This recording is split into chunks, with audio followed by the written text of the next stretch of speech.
ہم ایک جگہ حضور بیٹھے ہوئے تھے, کچھ گفتگو ہونے لگی اپنے مخالفوں سے. ہم نے کہا جب ہمارے امام ظہور فرمائیں گے تو ان کی عمر 40 سال کی ہوگی. تو کہنے لگے 40 سال کی عمر ہوگی تو 40 سال پہلے ہی دنیا میں آئے ہوں گے, ہماری بات سچی ہو گئی. آپ لوگ کہتے ہیں کہ ان کی ولادت ہو چکی, ہم کہتے ہیں ولادت ہوگی, موٹا سا اختلاف تو یہی ہے نا. ہم کہتے ہیں 1150 سال پہلے ان کی ولادت ہو چکی, یہ کہتے ہیں نہیں ولادت ہوگی. پھر آپ کا عقیدہ یہ ہے کہ جب امام ظہور فرمائیں گے تو 40 سال کے ہوں گے, تو اس کا مطلب ہے 40 سال پہلے ہی پیدا ہوئے ہوں گے. یا وہ عقیدہ ٹھیک ہے یا یہ عقیدہ ٹھیک ہے. میں نے کہا وہ عقیدہ بھی ٹھیک ہے, یہ عقیدہ بھی ٹھیک. کہنے لگے یہ کیسے ممکن ہے. میں نے کہا آپ کی عمر کتنی ہے. کہنے لگے 70 سال کی. مجھے 70 سال ہو گئے دنیا میں آئے ہوئے. میں نے کہا ابھی ہماری گفتگو کے بعد ذرا آپ آئینے کے سامنے کھڑے ہو کر دیکھیے گا, اللہ نے آپ کے چہرے پر ہی یہ مثال قرار دی ہے کہ اللہ جس کی عمر کو چاہے بڑھائے اور جس کی عمر کو چاہے روک دے. کہنے لگے کیسے واضح کریں گے, کیسے کہیں گے, یہ ہوتا نہیں ہے. میں نے کہا سب سے زیادہ یہی ہوتا ہے, اللہ جس کی عمر چاہے بڑھا دے, جس کی عمر چاہے روک دے. میں نے کہا آپ آئینے میں ذرا اپنے چہرے کو دیکھیے گا, 70 سال پہلے جب آپ ماں کے شکم سے دنیا میں آئے تھے تو سر کے بال بھی لے کر آئے تھے, پلکوں کے بال بھی لے کر آئے تھے. لیکن اگر آپ نے 70 سالوں میں سر کے بال نہ کاٹے ہوتے تو اب تک ایڑیوں تک آ گئے ہو. لیکن آپ نے آج تک پلکوں کے بال نہیں کاٹے.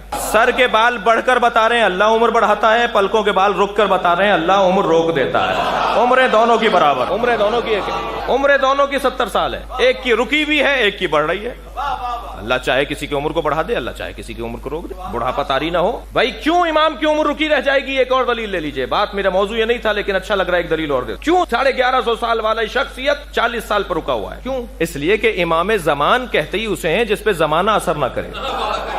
سورج اس پہ اثر نہیں کرے گا, آب و ہوا اس پہ اثر نہیں کریں گے. ہمارے بال سفید کیوں ہوتے ہیں, ہماری جھریاں کیوں پڑتی ہیں, ہمارے بدن کے اندر جو ہے وہ کمزوری کیوں آتی ہے, یہ روشنی اثر کرتی ہے. یہ بھی طبی موضوع, یہ روشنی جو ہے یہ اثر کرتی ہے. جہاں روشنی پڑ رہی ہوتی ہے وہاں آپ کوئی ذرا آپ کوئی پینافلیکس تو لگا دیجئے, باہر کوئی سینری تو لگا دیجئے, ایک ہفتے بعد اس کا رنگ بھدا پڑ جائے گا. دھوپ اگر بلا فاصلہ نہ بھی پڑ رہی ہو, روشنی صرف آ رہی ہو, رنگ تبدیل ہو جائے گا. روشنی اثر کرتی ہے, روشنی بدن پہ اثر کرتی ہے, اور روشنی کا منبع ہے سورج. ایسا ہی ہے. تو امام رضا فرماتے ہیں کہ امام زمان اسے کہتے ہیں جس پہ زمانہ اور سورج اور چاند اثر نہ کرتا ہو. کسی نے پوچھا تھا مولا آپ امام کو آواز دے کر کہا یا صاحب الزمان, حضرت نے فرمایا مجھے صاحب الزمان نہیں کہو. بعض القاب مخصوص ہیں, امیر المومنین علی کے علاوہ کسی اور امام نے نہیں کہنے دیا. کسی بھی امام نے ٹوک دیا فوراً خبردار ہمیں امیر المومنین نہیں کہو, امیر المومنین صرف علی ہیں. اسی طرح امام زمان اور صاحب الزمان ائمہ نے روکا, خبردار ہم امام زمانہ نہیں ہیں, امام زمانہ ایک ہی ہے جی. تو حضرت نے فرمایا تم دیکھ نہیں رہے میرے بال سفید ہو رہے ہیں. جس نے صاحب الزمان امام رضا کو پکارا اس سے کہا تم دیکھ نہیں رہے میرے بال سفید ہو رہے ہیں,